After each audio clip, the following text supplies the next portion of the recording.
नमस्कार, मैं डॉक्टर पंकज गौड़ साहित्य की इस यात्रा में आप सभी का स्वागत करता हूं। आज हम पढ़ने जा रहे हैं वितान भाग 1 में संकलित अध्याय भारतीय गायिकाओं में बेजोड़ लता मंगेशकर। लता मंगेशकर जी के संदर्भ में यह पाठ लिखा है कुमार गंधर्व ने। कुमार गंधर्व जिनका पूरा नाम है शिवपुत्र साढ़ीदारमैया कामकली। आपका जन्म कर्नाटक राज्य के बेलगांव जिले के सुलेभावी गांव में हुआ। वहां से संगीत की ऐसी यात्रा आपने आरंभ की कि दूसरा कोई आपके आसपास दिखाई नहीं देता। आपके संगीत में लोक धुनों को आपने शास्त्रीय रंग में रंग के एक अनुपम धरोहर राष्ट्र को सौंपी है। कहा जाता है कि मालवा से दो महत्वपूर्ण हस्तियां निकली, एक हैं कालिदास और दूसरे हैं कुमार गंधर्व। कुमार गंधर्व जी को कालिदास पुरस्कार भी प्राप्त हुआ। कबीर के पदों को जिस प्रकार से आपने प्रस्तुत किया है अन्यत्र दुर्लभ है। आपको भारत सरकार की ओर से पद्म विभूषण सम्मान से सम्मानित किया गया।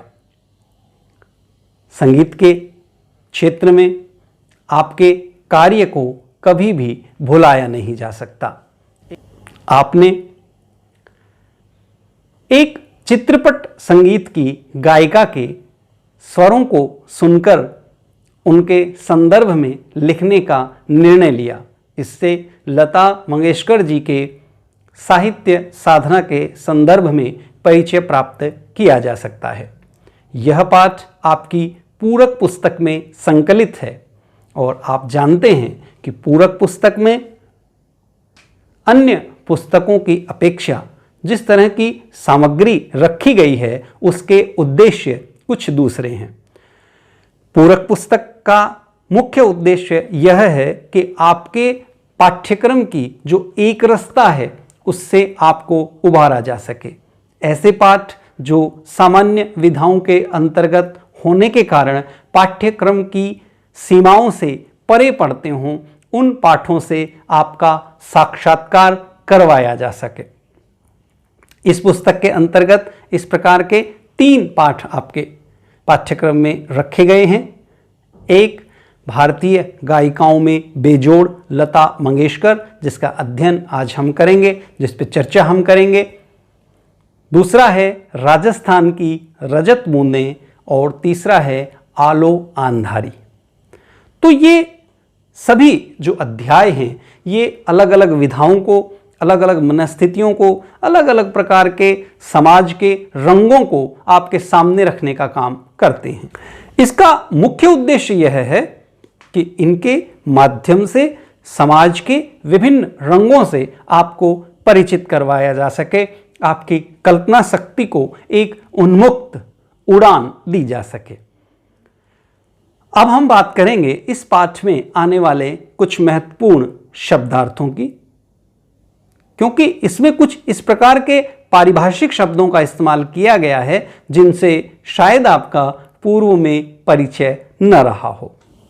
पाठ में आने वाले कुछ महत्वपूर्ण शब्दार्थ: स्वर मालिकाएं, स्वरों के क्रमबद्ध समूह, स्वर मालिका में बोल नहीं होते, ध्वनि मुद्रिका, स्वरलिपि, शास्त्रीय गायकी जिसमें गायन को कुछ निर्धारित नियमों के अंदर ही गाया बजाया जाता है, ख्याल, ध्रुपद, धमार आदि शास्त्रीय गायकी के अंतर्गत आते हैं।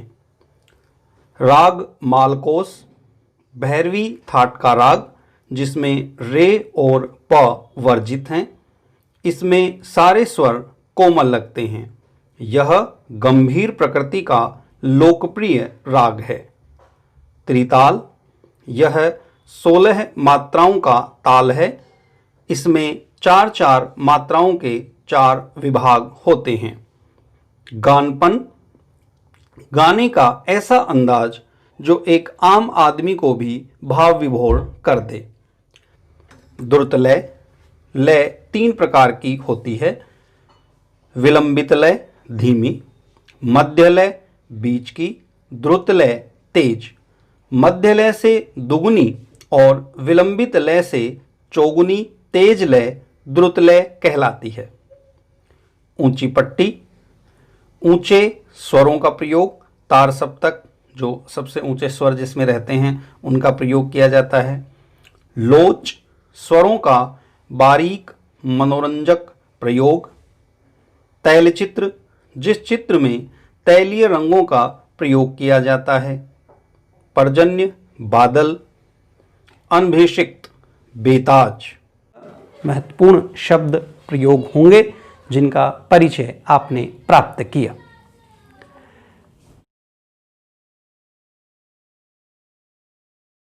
अब हम पाठ के सार पर थोड़ी चर्चा करें। जैसा कि शीर्षक से स्पष्ट है, यह पाठ एक व्यक्ति वृत्त है। लता मंगेशकर जी चित्रपट संगीत की एक ऐसी विभूति हैं जो भारतीय जनमानस में बहुत गहरी दखल रखती हैं, जिनके संगीत को सुन सुन करके, जिनके गीतों को सुन सुन करके कितनी ही पीढ़ियां आनंदित होती रही हैं। उन्हीं लता जी के गायन को शास्त्रीय तरीके से विश्लेषित करते हुए कुमार गंधर्व अपने विचार इस पाठ के माध्यम से रखते हैं। वे हमें भारत की संगीत परंपरा का ज्ञान भी साथ ही साथ देते चलते हैं। नूरजहां जैसे हस्तियों के बारे में उनकी टिप्पणी, सितार वादक विलायत खां आदि हस्तियों के संदर्भ में भी सांकेतिक रूप से चर्चा लेखक इस पाठ में करते हैं। वे कहीं न कहीं लता मंगेशकर जी की लोकप्रियता को खोजने का काम इस पाठ के माध्यम से करते हैं। बच्चों के अंदर जो साहित्य संगीत के प्रति अभिरुचि जगाने का काम चित्रपट संगीत के माध्यम से लता मंगेशकर जी ने किया है, इसका विश्लेषण लेखक करते हैं। लेखक गानपन की बात करते हैं। गानपन वह शक्ति, वह ताकत गीत की जो किसी भी श्रोता को भाव विभोर कर देती है, उसे गीत को गाने के लिए मजबूर कर देती है। लता जी के संदर्भ में उनकी कला की बारीकियों का अध्ययन करते हुए लेखक लिखते हैं, लता के कारण चित्रपट संगीत को विलक्षण लोकप्रियता प्राप्त हुई है। यही नहीं, लोगों का शास्त्रीय संगीत की ओर देखने का दृष्टिकोण भी एकदम बदला है। छोटी बात कहूँगा, पहले भी घर घर छोटे बच्चे गाया करते थे, पर उस गाने में और आजकल घरों में सुनाई देने वाले बच्चों के गाने में बड़ा अंतर हो गया है। आजकल के नन्हे मुन्ने भी स्वर में गुनगुनाते हैं। क्या लता इस जादू का कारण नहीं है? कोकिला का स्वर निरंतर कानों में पड़ने लगे तो कोई भी सुनने वाला उसका अनुकरण करने का प्रयास करेगा, ये स्वाभाविक ही है। इस प्रकार लेखक उन छोटी छोटी बातों की चर्चा अपने इस पाठ में करते हैं जो लता जी की इस लोकप्रियता का आधार हैं। ऐसा नहीं है कि पूरा लेख लता जी की प्रशंसा के संदर्भ में ही लिखा गया हो। शास्त्रीय संगीत के ये गायक, समीक्षक उन बातों का विश्लेषण भी करते हैं जहां उन्हें लता जी की सीमाएं नजर आती हैं। एक स्थान पर वे कहते हैं, ऐसा माना जाता है कि लता के गानों में करुण रस विशेष प्रभावशाली रीति से व्यक्त होता है, पर मुझे खुद यह बात नहीं पटती। मेरा अपना मत है कि लता ने करुण रस के साथ उतना न्याय नहीं किया है। बजाय इसके मुग्ध श्रृंगार की अभिव्यक्ति करने वाले मध्य या द्रुतलय के गाने लता ने बड़ी उत्कटता से गाए हैं। मेरी दृष्टि से उनके गायन में एक और कमी है, तथापि यह कहना कठिन होगा कि इसमें लता का दोष कितना है और संगीत दिग्दर्शकों का दोष कितना। लता का गाना सामान्यतः ऊंची पट्टी में रहता है। गाने में संगीत दिग्दर्शक उसे अधिकाधिक ऊंची पट्टी में गवाते हैं और उसे अकारण ही चिल्लाते हैं। तो इस प्रकार अपने इस पाठ में लेखक लता जी के गाने की सीमाओं को दिखाने से भी नहीं चूकते। लता जी के गीत के संदर्भ में चर्चा करते हुए, गायन के संदर्भ में चर्चा करते हुए, चित्रपट संगीत पर उनके महत्व पर चर्चा करते हुए वे लगातार बड़ी अच्छी टिप्पणियां और भारतीय संगीत साहित्य के इतिहास के संकेत करते भी चलते हैं।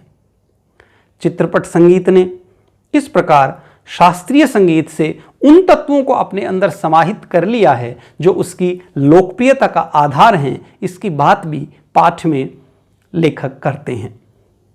वे बताते हैं कि नूरजहां के गीत में गायन शैली में और लता मंगेशकर जी की गायन शैली में क्या फर्क है।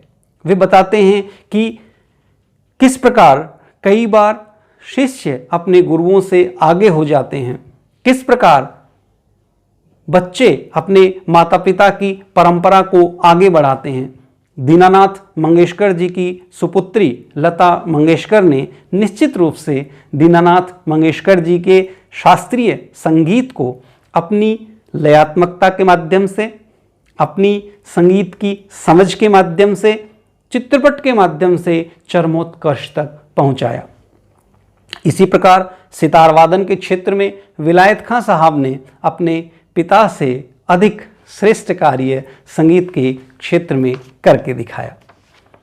इसी क्रम में लेखक चित्रपट संगीत द्वारा भारतीय लोक गीतों को किस प्रकार अपने अंदर समाहित कर लिया है और किस किस क्षेत्र के लोक गीतों के कौन सी विशेषताएं हैं, वे सहज ही हमें इस पाठ में बताते चलते हैं। एक स्थान पर वे लिखते हैं, चित्रपट संगीत का तंत्र ही अलग है, यहाँ नवनिर्मिति की बहुत गुंजाइश है। जैसा शास्त्रीय रागदारी का चित्रपट संगीत दिग्दर्शकों ने उपयोग किया है, उसी प्रकार राजस्थानी, पंजाबी, बंगाली प्रदेश के लोकगीतों के भंडार को भी उन्होंने खूब लूटा है। यह हमारे ध्यान में रहना चाहिए। धूप का कौतुक करने वाले पंजाबी लोकगीत, रुक्ष और निर्जल राजस्थान में पर्जन्य की याद दिलाने वाले गीत, पहाड़ों की घाटियों खोरों में प्रतिध्वनित होने वाले पहाड़ी गीत, ऋतुचक्र समझाने वाले और खेती के विविध कामों का हिसाब लेने वाले कृषि गीत और ब्रजभूमि में समाविष्ट सहज मधुर गीतों का अतिशय मार्मिक व रसानुकूल उपयोग चित्रपट क्षेत्र के प्रभावी संगीत दिग्दर्शकों ने किया है और आगे भी करते रहेंगे।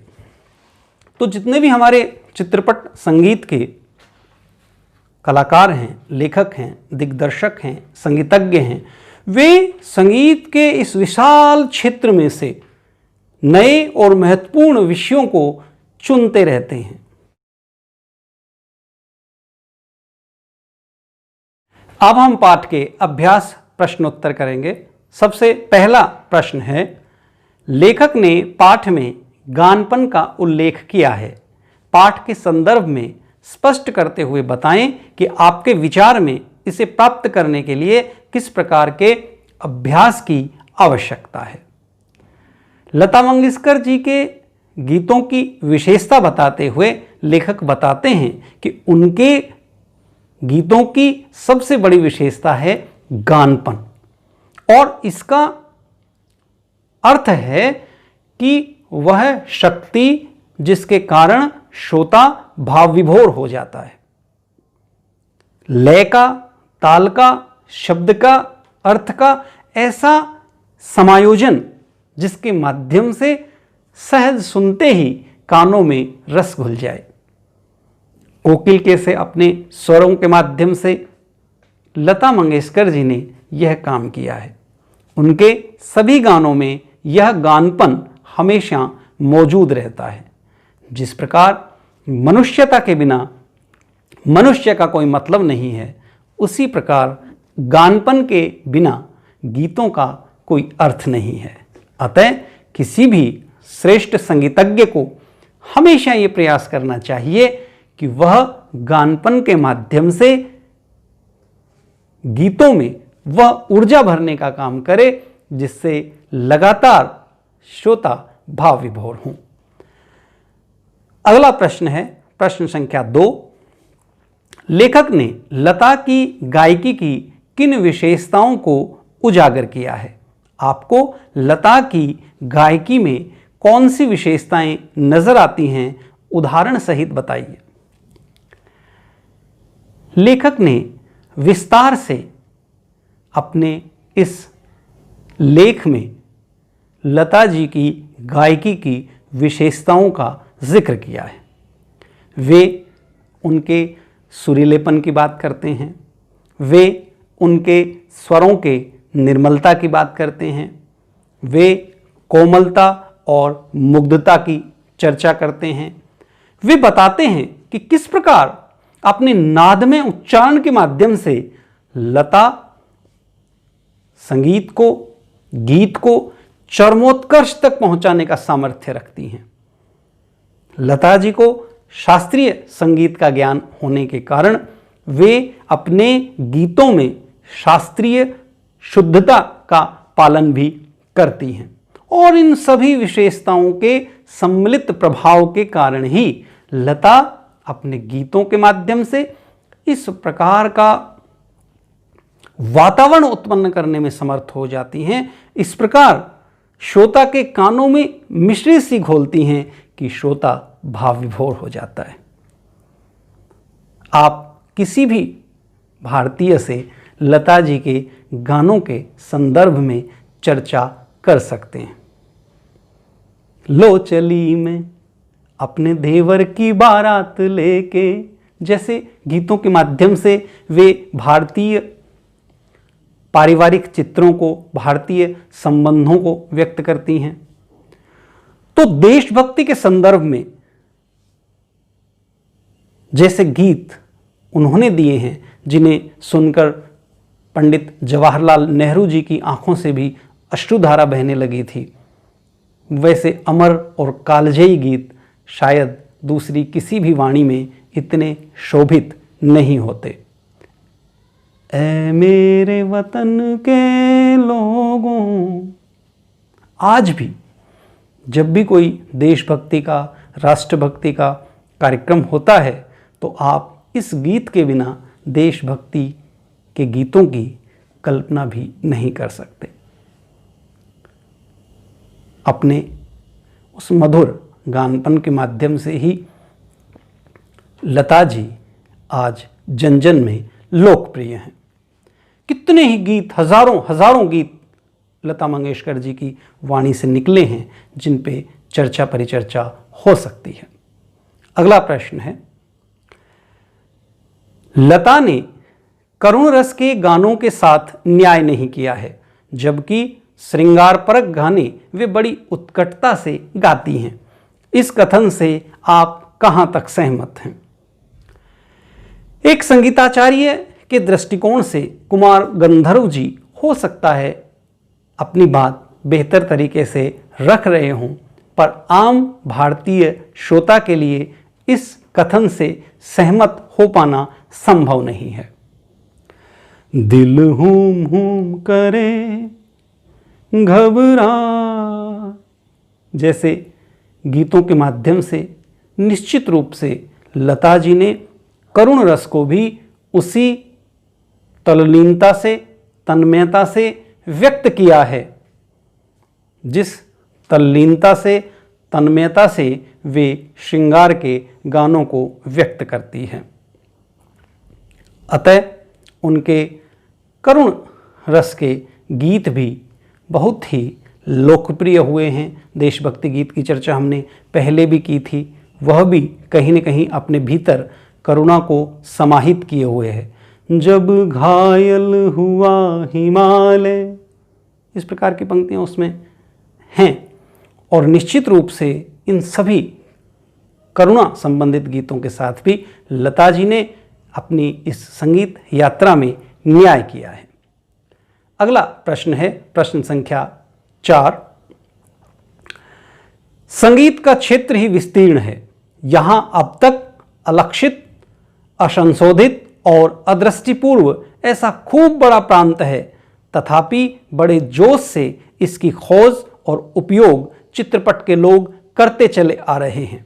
इस कथन को वर्तमान फिल्मी संगीत के संदर्भ में स्पष्ट कीजिए।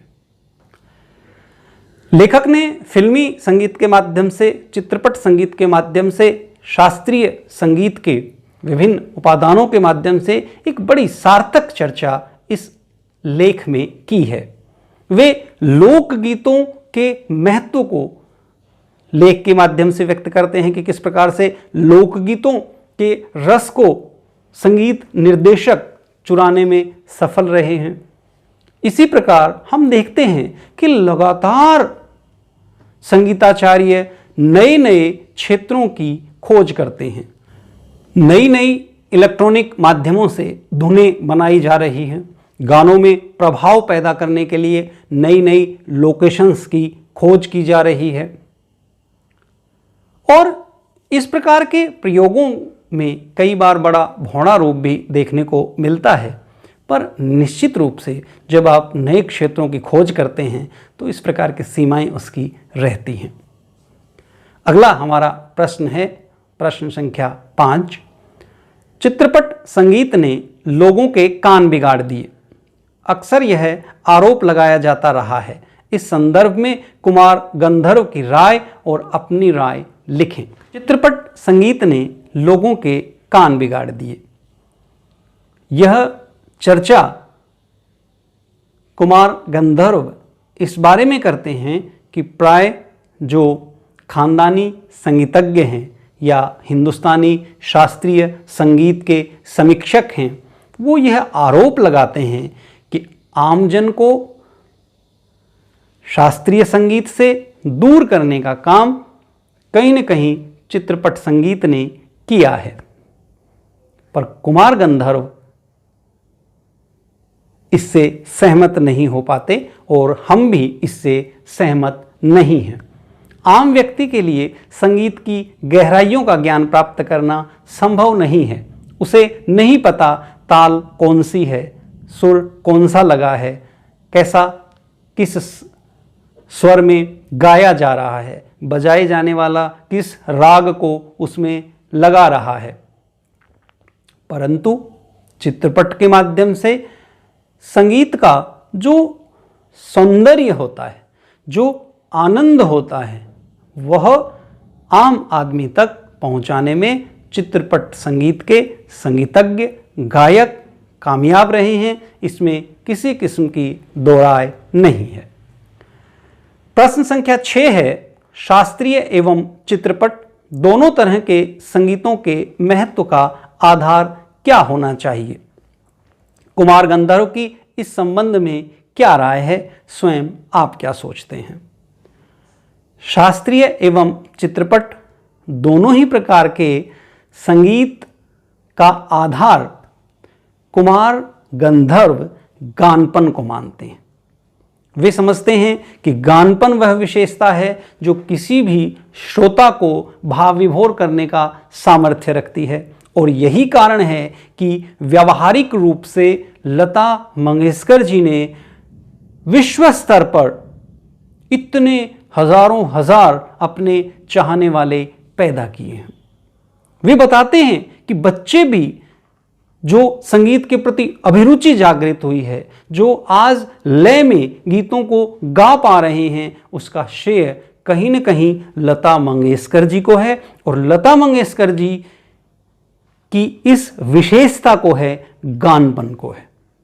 तो कहीं न कहीं शास्त्रीय संगीत के जो संगीतज्ञ हैं, जो गायकार हैं, उन्हें इससे प्रेरणा लेनी चाहिए और उन्हें भी यह प्रयास करना चाहिए कि शास्त्रीय जटिलताओं से अपने संगीत को निकालकर जन जन में उसे लोकप्रिय बनाने का काम वे करें। इस गानपन को, जिसे चित्रपट संगीत के लोगों ने प्राय अपनाया है, वह भी अपनाएं।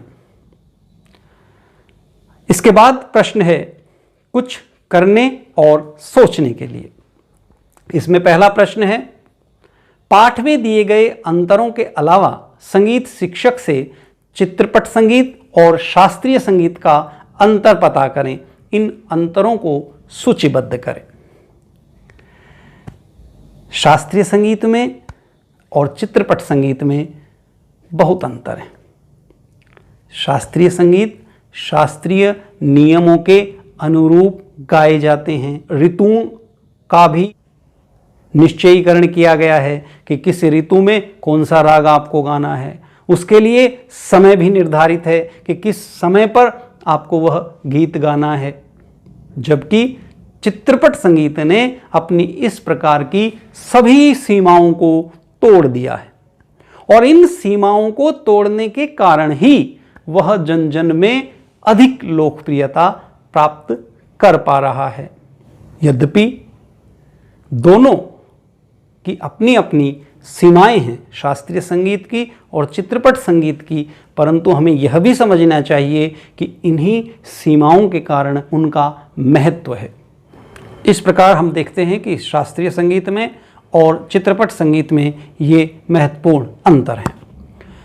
अगला हमारा प्रश्न है, कुमार गंधर्व ने लिखा है, चित्रपट संगीत गाने वाले को शास्त्रीय संगीत की उत्तम जानकारी होना आवश्यक है। क्या शास्त्रीय गायिकाओं को भी चित्रपट संगीत से कुछ सीखना चाहिए? कक्षा में विचार विमर्श करें। निश्चित रूप से चित्रपट संगीत गाने वाले गायकों को शास्त्रीय संगीत की जानकारी होनी चाहिए और होती भी है। हम देखते हैं कि किस प्रकार लता मंगेशकर जी को शास्त्रीय संगीत की गहरी समझ और परख थी। लगातार अपने चित्रपट संगीत के गीतों में वे अपने इस ज्ञान का उपयोग करती रही हैं। हम देखते हैं कि यशस्वी गायक मन्ना डे ने किस प्रकार अपने संगीत के ज्ञान के, शास्त्रीय संगीत के ज्ञान के कारण ही ए मेरे प्यारे वतन, ए मेरे बिछड़े चमन जैसे गीत को उस शास्त्रीय गरिमा के साथ प्रस्तुत किया है।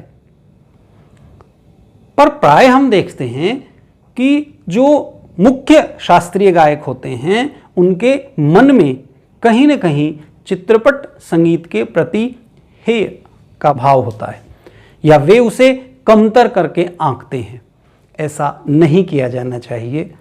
गानपन जो चित्रपट संगीत की महत्वपूर्ण विशेषता है, उससे शास्त्रीय संगीत के संगीतज्ञों को भी प्रेरणा लेनी चाहिए और लगातार अपने गीतों में उन विशेषताओं को जागृत करना चाहिए जिससे आम श्रोता उनसे जुड़ सकें।